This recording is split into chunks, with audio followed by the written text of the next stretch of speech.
Саламатсыздар ма балалар? Бүгін бәріміз түгелміз ғой, түгелміз ғой,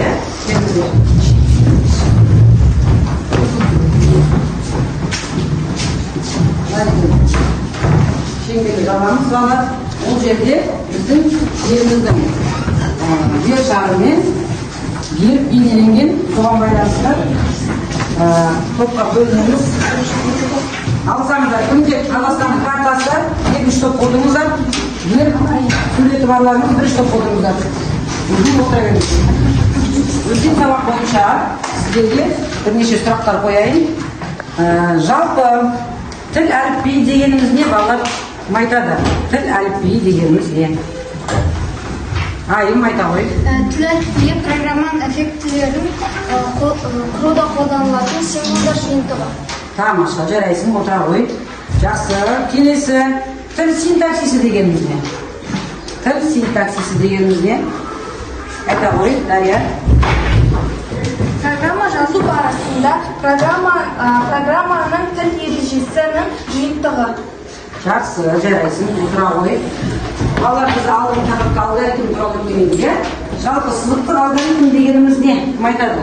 Сызықтық алгоритм қалай орындалады немесе? Сызықтық алгоритм дегеніміз қалай орындалады?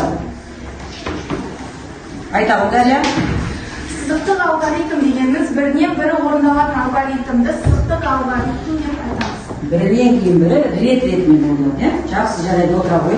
Рет ретімен орындалған алгоритмді сызықтық алгоритм деп атаймыз. Жақсы. Өткен сабақты еске түсіріп алдық, олай болса, біздің бүгінгі тақырыбымыз балалар тақтаға қараймыздар. Мәліметтер типтер деген тақырып. Дәптерімізді ашып түртіп алайық. Бүгінгі тақырыпты. Содан соң балалар, қазір жауап берген балалар бар. Сіздерге өздеріңізді бағалау үшін бағалау парағын таратып беремін.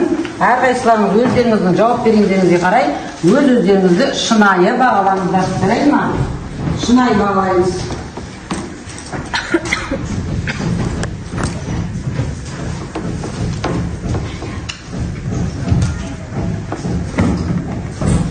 Түртуалдыққа балар, біздің сабағымыздың тақырыбы мәліметтер типтері. Сабағымыздың мақсаты балар, Python тіліндегі сызықтық алгоритмдерді жазу. Олай болса балар, бүгінгі жаңа тақырыпты ашу үшін сіздермен адасқан әріптер ойын ойнап жіберейік. Бері қараңыздаршы. Мына жерде адасқан әріптерден сіздер тігінен орналасқан бүгінгі тақырыпқа қатысты мәтін, термин сөздер бар. Сол термин сөздерді таба қойыңыздар. Аружан? Көрсете ғой. Программа. Жақсы, отыра ғой. Жарайсың. Жанали.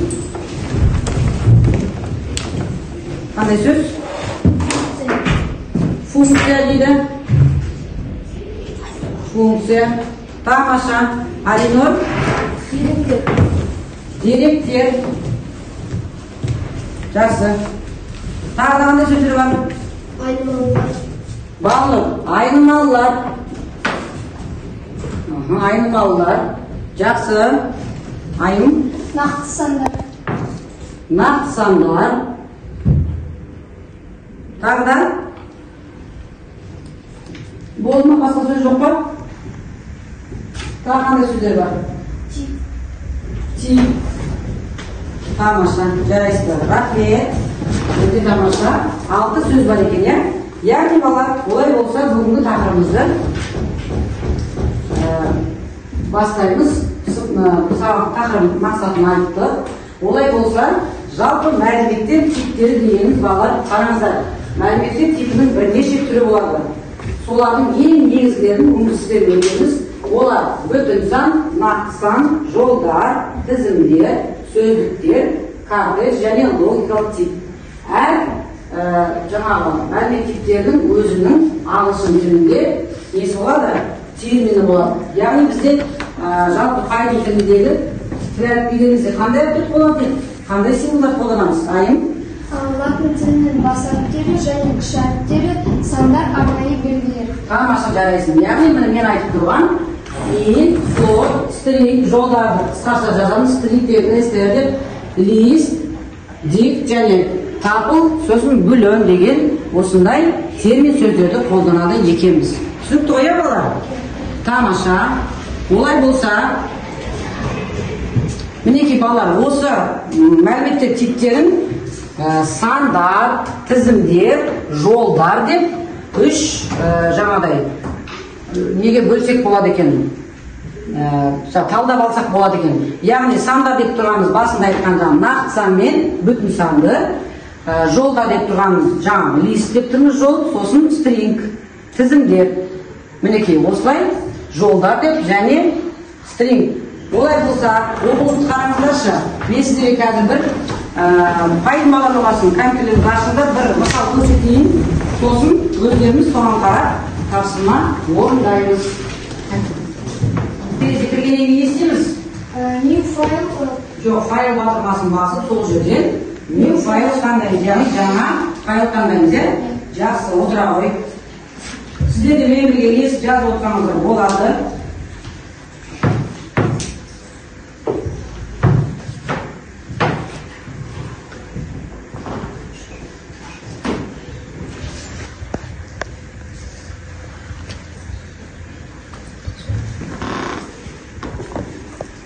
Балалар, берілген программаның нәтижесін шығару үшін қандай функцияны қолданамыз?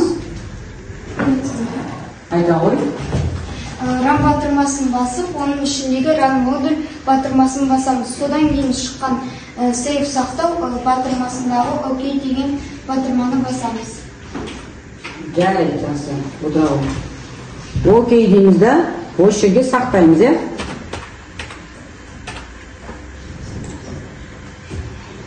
Мінекей, бізге яғни балалар бұл жерде бізге ең бүтін сан мен флот нақты сан беріп тұр ғой. Соны print деп неселеп тұр бізге? Нәтижесін бер деп тұр. Яғни нақты сан мен бүтін сандардың нәтижесі бізде қандай болып тұр? 23 және 22 бүтін 73-ін кете береді. Соның бізге несін жауабын шығарып, яғни нәтижесін шығарып тұр. Нәтижесі шықты ма? Нақты сан мен бүтін сандар көрсетті ма? Көрсетті. Жақсы. Олай болса балалар, өздеріңіз ары қарай қазір тапсырма орындап көрейік. Мына тапсырма беріп тұрады екен. Осы берілген есептің программасын жазамыз. Ашып қойып.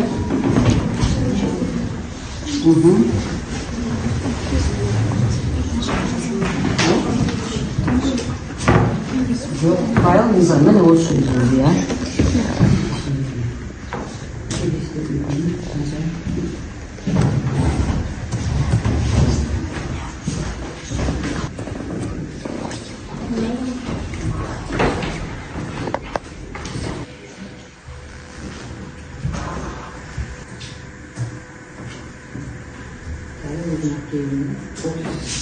Just get it.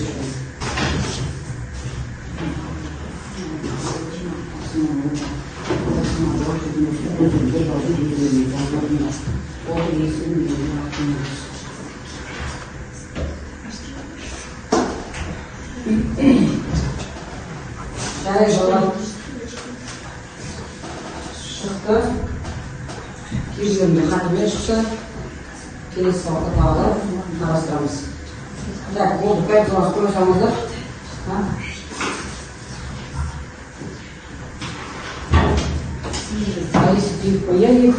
Есептейіп қоям, екі есеп берген едім. Есеп 2 пайдан болғанда 4 пай болады енді. Енді өздеріңіз бағаланып бағалап. Енді мына жерде қазір сіздерге жүктік жұмыс берем. Топтық жұмыс берем. Топпен талқылайсыздар да, мына жерде берілген программа кодының ішінен қатесін тауып көрсетесіздер. Тақтаға шығып бір оқушы қорғайды. Қатесін табасыздар бірінші. Сол қатені айтып бересіздер. Топтық жұмыстардан топтық жұмыс жасаймыз.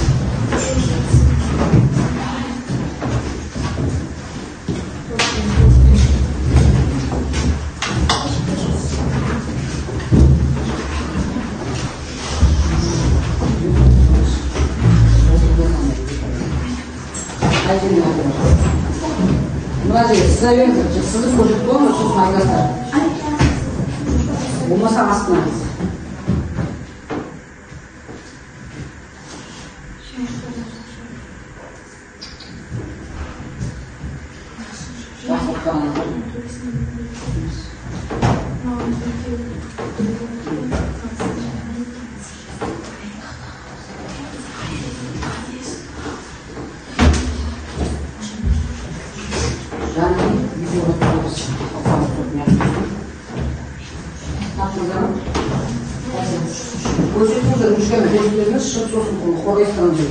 Mına жерін таптық, қабен мына жерін таптық дейді.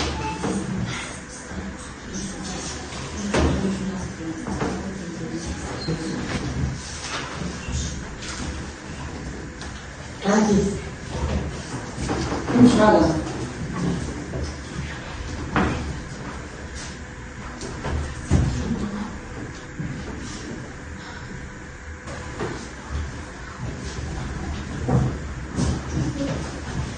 Bir adam çıkıp kolasın.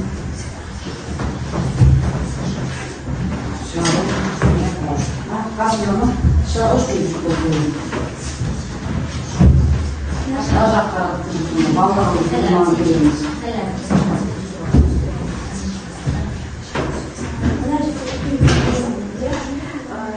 Жақсы стилесінің ойынан бе болып қажет. Наш жерде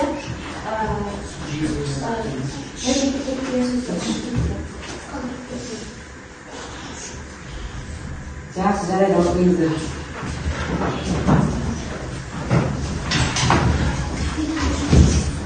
Кел ама, екінші топ.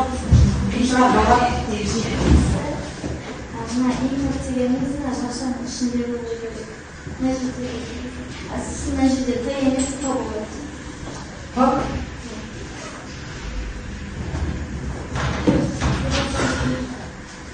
Сосын, екінші жаңағы болында ол жер дұрыс, соның нәтижесін алу керек қой, нәтижеге. Соның нәтижесі үстер айға енайындыңдар. Сосын, Принт дегенде К болады. принтер ғой, қарсы ғой, принтер, принтка, принтер дау болып кетті.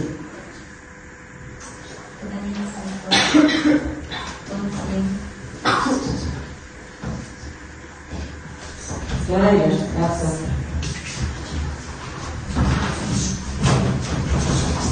Алар, мына жерде сақтағанымыз, мына жерде бізде нәтижеге қайын мал шығару керек, қыны шығару керек, мына жерде ше? Бұл жерде ең Ең мәліметтік типі қалып кеткен қалғаны бәрі.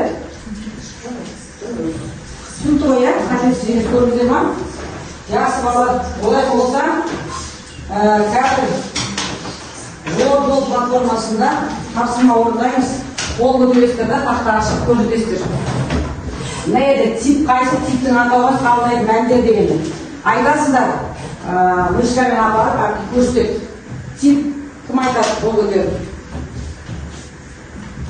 Бұл жеке тапсырма, қол көтеріп жауап берсеңдер дұрыс болса, өзіңізге бағалайсыздар. Yes. Кел. Көрсет.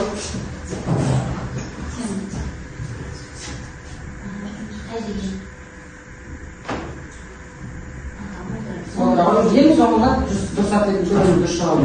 Келесі. Кім айтады? Айым.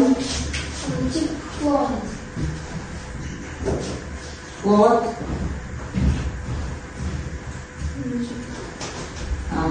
Жақсы. Келесі. Кім айтады тағы да? Жансая.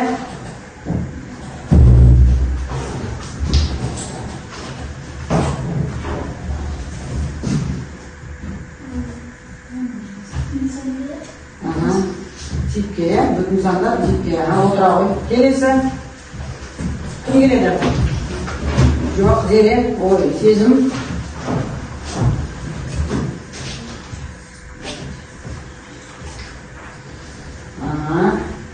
Сосын.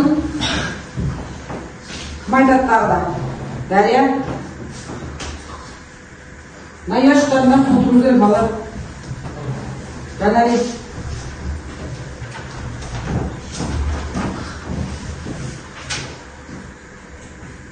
Қабыл етмендер. Аржан.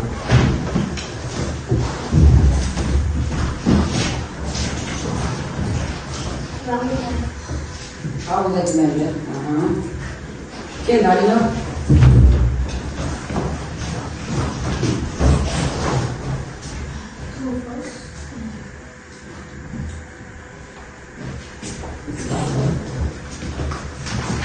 Bağlı. Yok.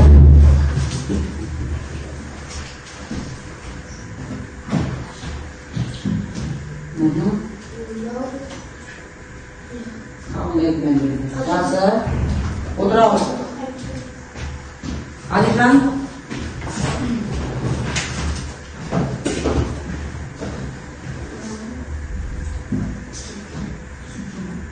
Tipke var.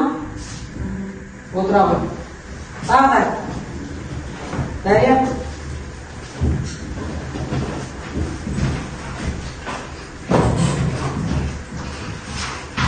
Oldu. Jasa. Bias.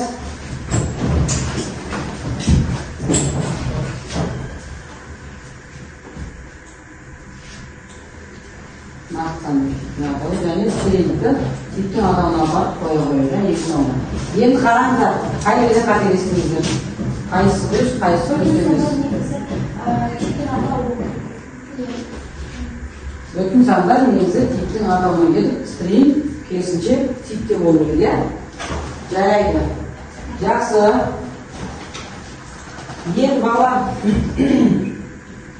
istegen мәліметтер tiplerine қатысты алда тегін сөздермен сандар түрінде тапсырмалар беремін екі топқа. Маған тұрған мәліметтер типтеріне апарып жабыстырасыздар.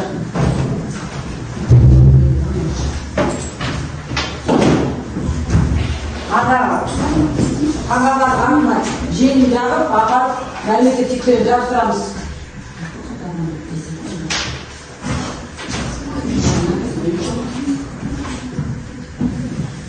Өздеріңіздің артына жаңасында да апарып мынау тұрған мәліметтер типтерінің мына ұяшықтарын жабыстырып толтырамыз.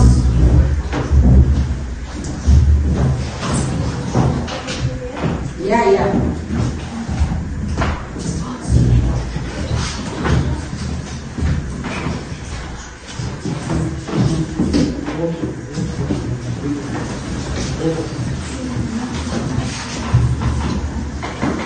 Balmur. Korkatmamız. Apar böyle carslarımızı birbirine kezek bırakır. Ardına cirim yapmış. Wow.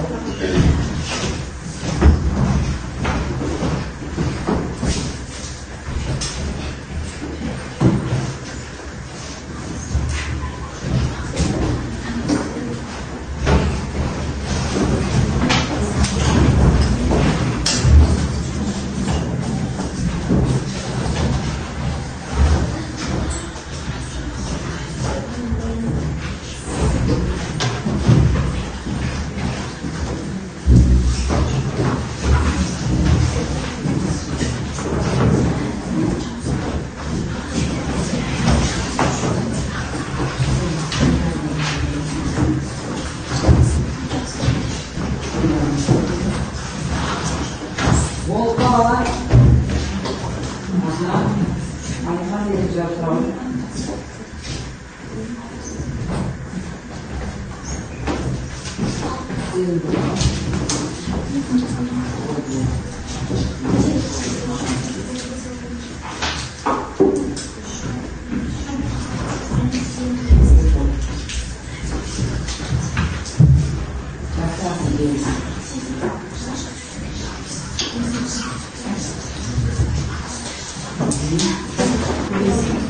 Ya.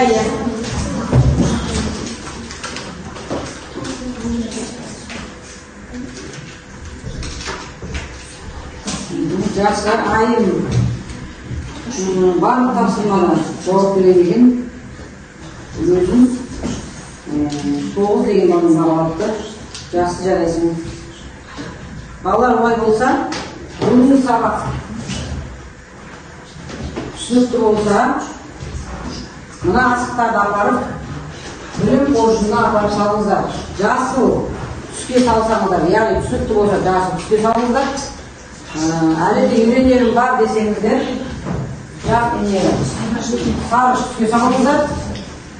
Ештеңе түсінбедім десеңіздер, қызғылт түске саламыз. Бөлек қоржын апарып саласам, несі ашқаны.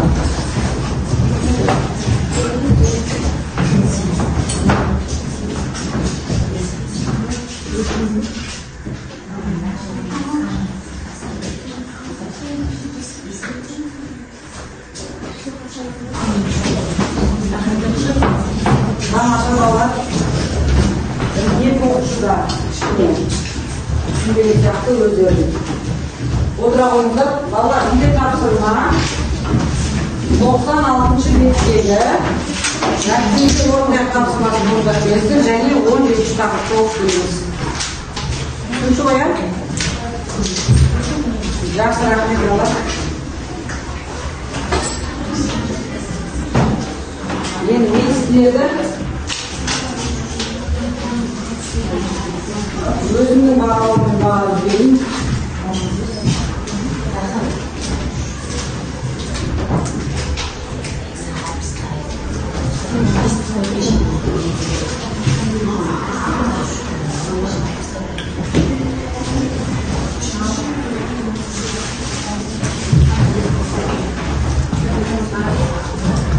Балалар сабаққа қатысқандарына көп рахмет.